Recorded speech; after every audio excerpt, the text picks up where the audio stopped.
All right, so coming to the stage next, this next guy has done comedy all around the West Coast. First of all, Seattle to San Diego. He's also one of the headliners on the Comedians with Disabilities Act tour. Sorry.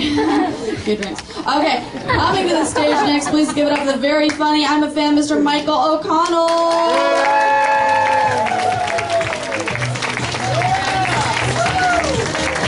Can I get one more beer shot or a Jaeger? Jaeger? Not in the same glass. Thank you very much.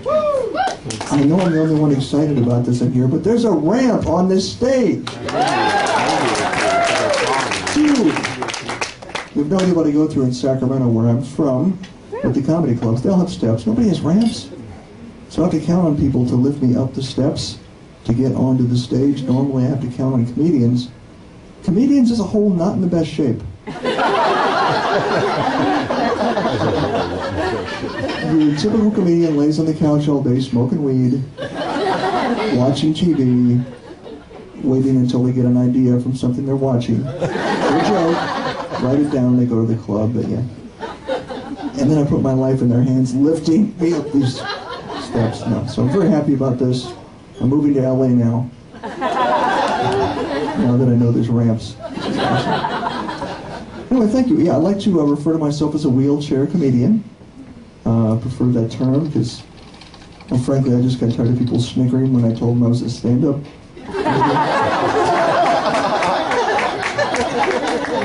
It just keeps getting funnier every time.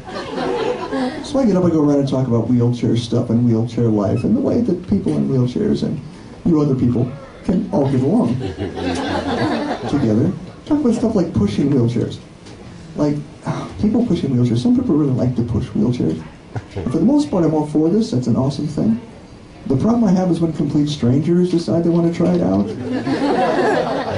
Because they will do that. I will just be sitting there. And someone will just come up behind me and grab on and just start pushing me.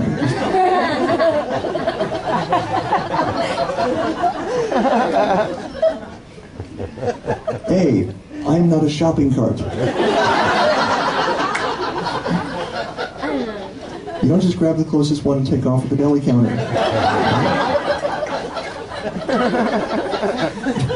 B, there's a legal term for what they're doing. It's called kidnapping.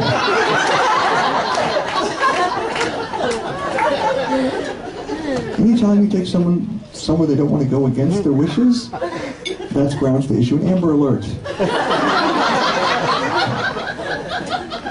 Or whatever they call it for grown men in wheelchairs. Stephen Hawking Alert. I don't know. I don't have a name for it yet. But regardless, I'm just going to give you a couple of tips so you can avoid this problem with your four-wheeled friends out there. Now, and forgive me for this, but I want you to think of the handles on the back of the wheelchair as breasts. Stay with me. In that, you need to adhere to a similar set of rules. Okay?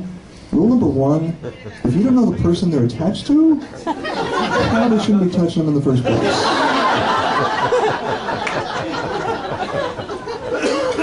Rule number two, take the time to let it happen naturally. You know, slow down, cowboy. There's a rhythm to this kind of thing. Get to know the person first. Establish a connection. At some point, you'll both know the time is right.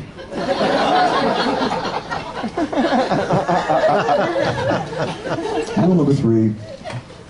This is just going to end up with me getting manhandled anyway. Can you at least buy me a drink first?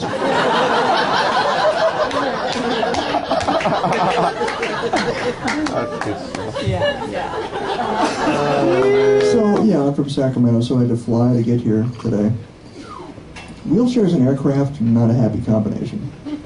Some of you might think differently because you see that we get to go on the plane and board first before you. Not a treat, anyway. I mean, yes, I get to go first in pre-board. For me, it's kind of like being the first person in line on free colonoscopy day.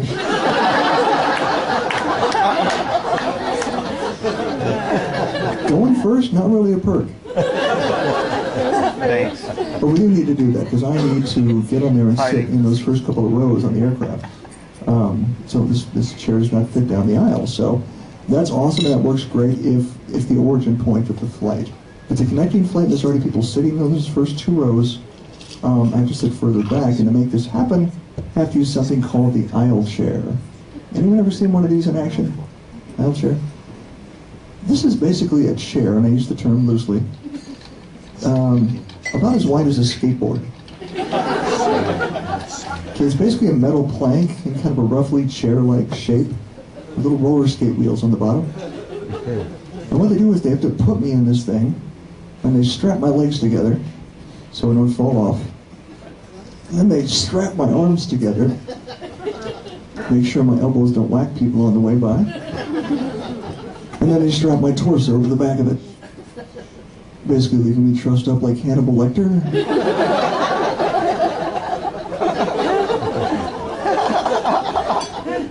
So then they drag me backwards down the aisle, like a beverage cart. Like a beverage cart. I'm not a shopping cart, but sometimes I'm a beverage cart.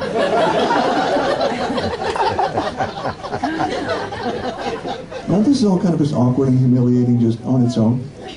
But the last time I flew, not today, time before last, got me all the way to the back of the plane to my row. And who had to be the only person sitting there all alone? Gorgeous young brunette. Now we've all flown.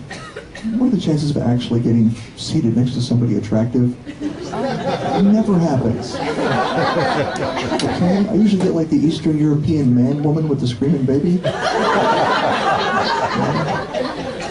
Baby's only 9 months old, already has a mustache, almost as thick as his mother's.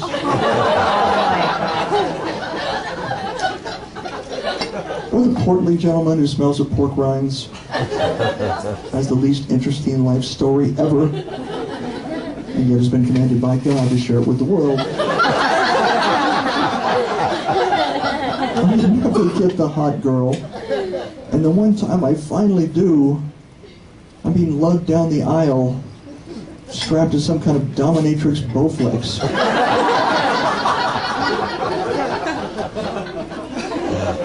There's just no way to look cool after that. Now, to the girl's credit, she did see me there. She looked over and she smiled and she said hi. So I looked over at her and I said, "Hello, Clarice." Thank you very much. My name is Michael O'Connell.